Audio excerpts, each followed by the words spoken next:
This is problem 21 on page 782. And it reads, y double prime minus 2y prime minus 8y equals to 9x e to the x. Well, what's different about this one is that we have x times e to the x. You know, we looked at the problems with just an e to the x term. It may have a number in front, but an e to a power of x.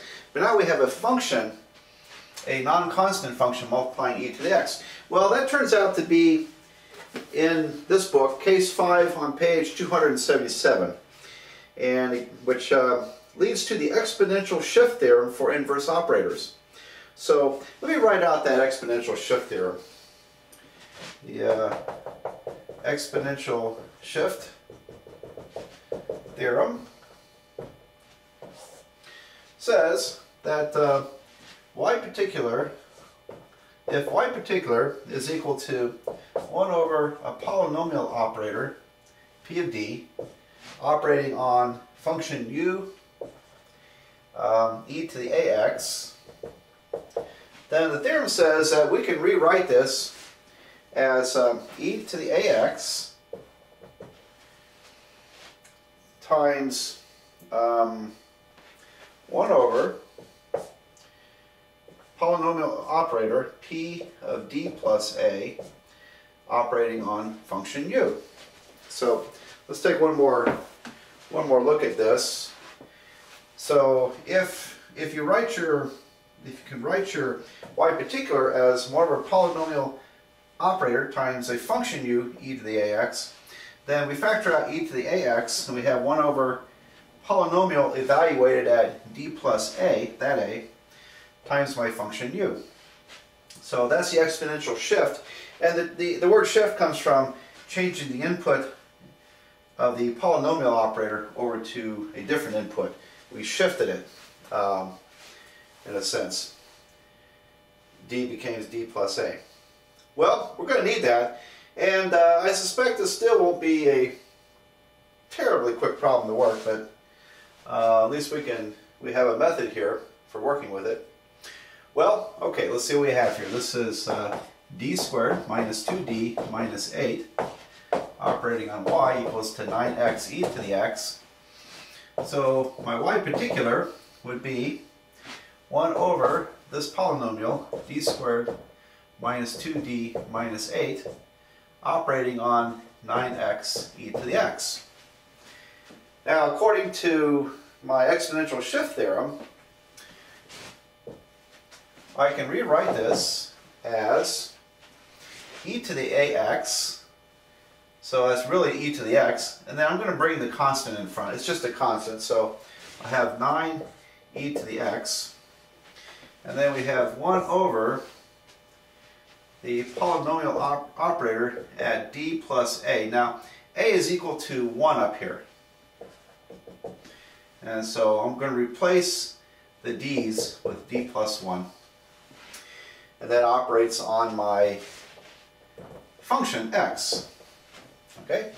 So, one more time, the 9 was a constant. It can come to the front. We have e to the x comes to the front. And then we're going to replace these d's with d plus 1s, because there's the shift. The 1 came from 1x. And then, here's my function u is the same as x, so I just write x there. So, all this operates on x. Got that? Okay, well, I can erase my theorem now and continue working. Y particular is equal to this 9e to the x, and then when I replace the d's with d plus 1s, up here I get this expression, and this whole thing operates on x. So let's multiply all that stuff out. I have 9e to the x and 1 over. Alright, so d plus 1 squared is d plus 1 times d plus 1. That's d squared plus 2d plus 1. And then minus 2d minus 2. Then minus 8. Operates on x. And I think that's going to be a nice one because the d's cancel. And this gives us d squared 1 minus 2 minus 9. Ooh, that's nice. Okay, so I'm going to rewrite this up here. I rewrote this up top. It's y particular is 9e to the x, 1 over d squared minus 9 multiplying x. Well, in looking at this, I think I'm going to use the an infinite series expansion. Now we could factor this, use partial fractions, and split it up into two fractions in which we have first powers in the denominators, but we'll still need infinite series expansions on that, won't we? So I don't think partial fractions makes any sense on this one. And but let's look at 1 over d squared minus 9. I'm going to factor a minus 1 out. That's 9 minus d squared on the bottom, negative 1 on top. Let's factor the 9 out. 9 parentheses, 1 minus d squared over 9. And we'll do the expansion, and we'll replace the 1 over 1 minus d expansion with, we replace the d's with d squared over 9.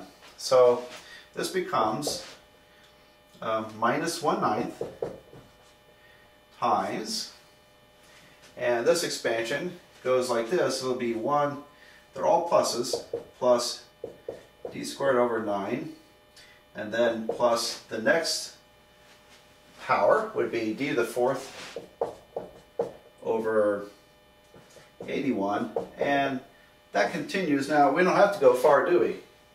Because the second derivative on further operating on x is just going to give us 0. So in this case, it's really quite simple. 9e to the x, we end up having literally minus 1/9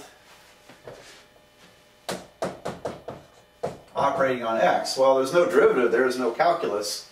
So we end up with minus, the 9's cancel, minus x e to the x.